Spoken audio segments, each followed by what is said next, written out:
this business can make $30,000 a month. I wouldn't have to wash windows anymore. I'd have money, whatever.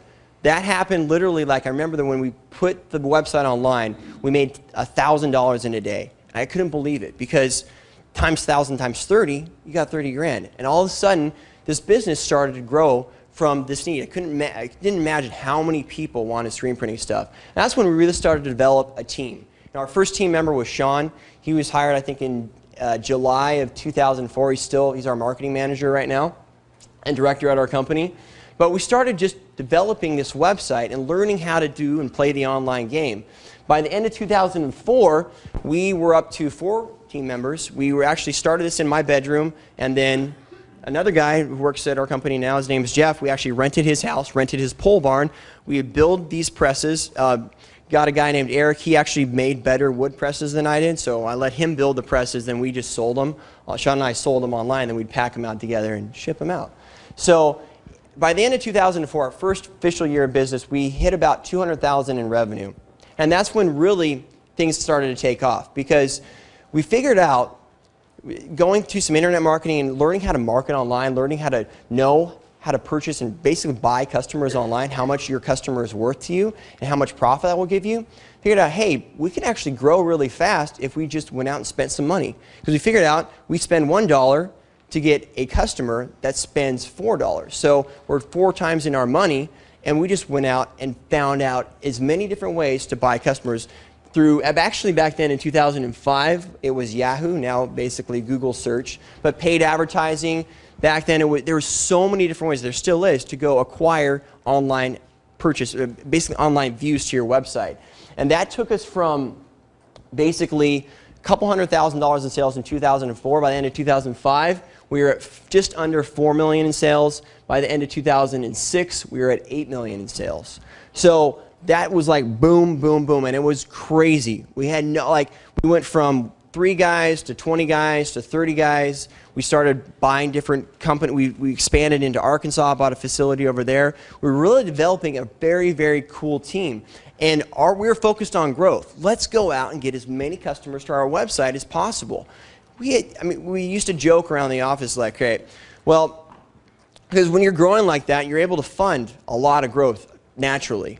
You don't have to worry about money because it just automatically, all our transactions were done credit card online, and we had net terms, so we were just able to go out and do things. It was very cool because money wasn't an object. It was like, all right, well, if it's costs more than $10,000, then we need to talk about it, but if it's under 10 grand, just go do it. If it's gonna grow our business, so we got into manufacturing, we got into all sorts of cool stuff, and it really helped us grow. But as 2007, 2008 started to happen, we figured out you need more than just growth to sustain in business, Figured out that it's a lot easier to keep a customer than to go buy a new customer.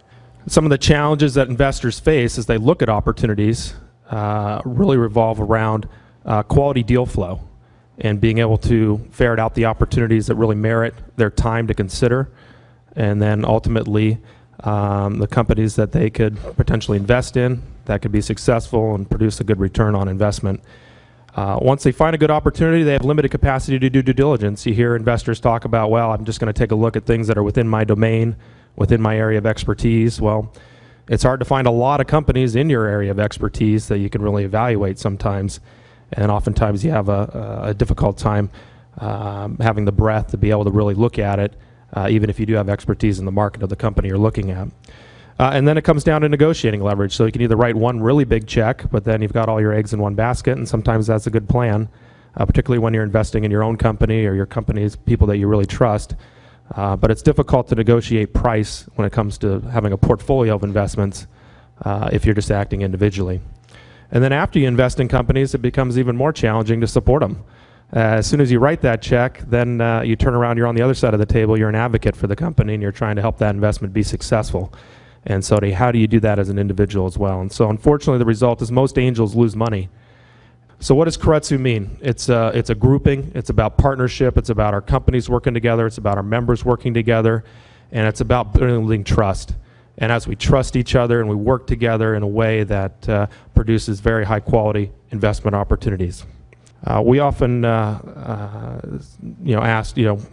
how does Keiretsu Forum find its deal flow, You know, where does your deal flow come from? It really comes from within the membership, and who the members are is the most important thing.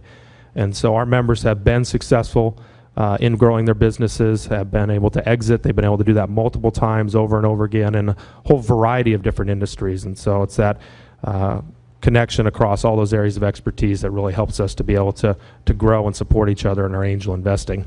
I want to share with you the pattern of stuff that I think people like Ryan have demonstrated when they start companies. So I've been researching expert entrepreneurs with my co-authors for almost 15 years now. What's interesting about entrepreneurship is you have these three problems. You don't actually know what you want. Most economic models always assume that you have a very clear idea of what you want. That's not really true. You kind of know you'd like to eat dinner.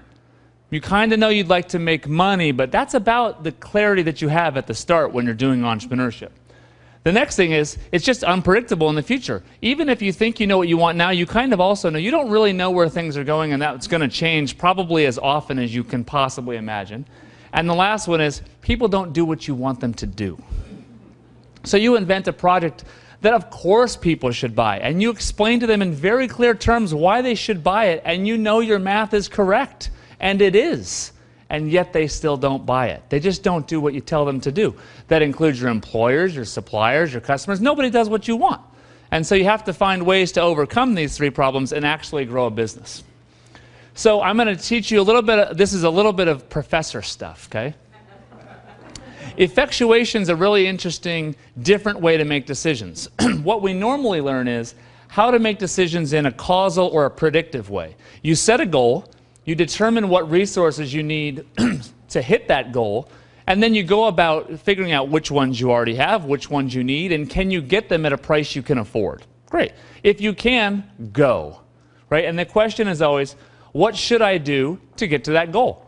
Well, entrepreneurs totally invert that process. They ask a very simple question, which is, here's the stuff that I have.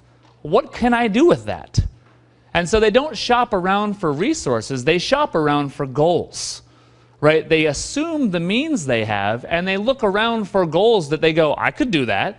And so it might be, I'm standing in my kitchen, I've got some plywood in the garage, I could do that, right? There's not really a lot of time spent on whether you should do that. The time is spent on that you can do that. And so what you spend your time working out is the innovative side of what else could I do with the stuff I already have, instead of trying to spend your time, how can I get people to give me money and resources so that I can achieve the goal that I had imagined I wanted to do in the first place.